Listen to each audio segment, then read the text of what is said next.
The major focus of Parshat Tavo is the tochacha, the rebuke.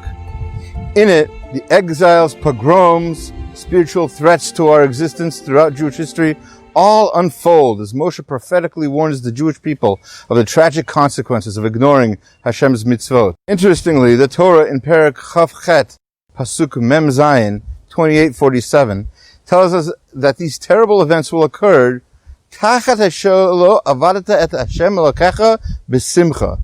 you did not serve Hashem your God with joy. Although joy is an important part of life, why is it so important in our service of Hashem that these frightening punishments are the consequences of not having joy? Perhaps an insight into Rashi's explanation of another verse in Yeshayahu will help us understand this. Hashem says through the prophet in Perek Lamed Gimel, Pasuk Yud Gimel, 33:13, V'shimu ruchokim asher asiti udu'u krovim gevurati. Listen, those who are far, about what I have done, and those who are near realize my strength.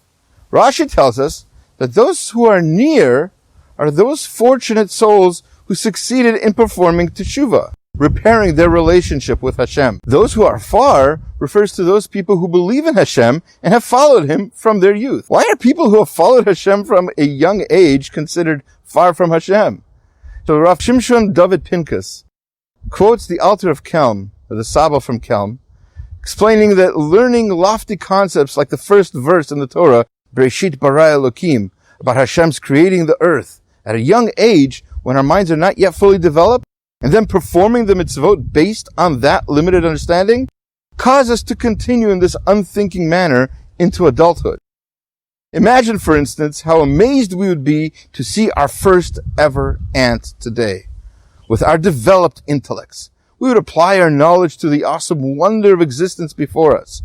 But since our first encounter with ants began when we were young children, our perception of them is stunted to that first experience, and we have not applied our mature thought process to this creature. Instead, our closing the file on ants from our youth has led us to continue our relationship with them in the same routine manner we always have. The same is true of our relationship with our Creator.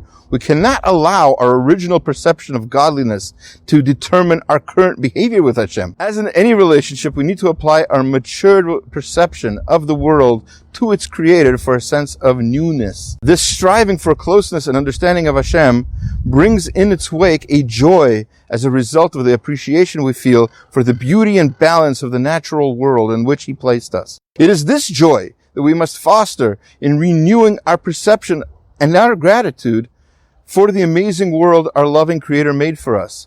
Without it, the punishments in the tochacha can take hold in our joyless robotic service. We must also show gratitude to the people Hashem placed in our lives and in our communities. As the Hollanders retire, we have the opportunity to honor them for their decades of bringing Jewish souls back to their roots. September 13 is a virtual gala in their honor, and you can contribute by clicking on the link on the comments below. This is one way in which we can continue their great work. Hayom Harat Olam. Let's all go into Rosh Hashanah with a newness and joy befitting the birthday of the world. Let's have a Shabbat Shalom.